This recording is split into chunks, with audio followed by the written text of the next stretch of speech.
इसके बाद वो सही नहीं कर पाए। दुनिया में 4 दार्शनिक हुए बौद्ध धर्म के।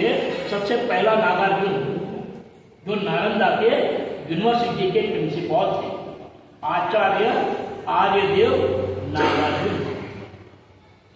ये प्रिंसिपल थे उस समय।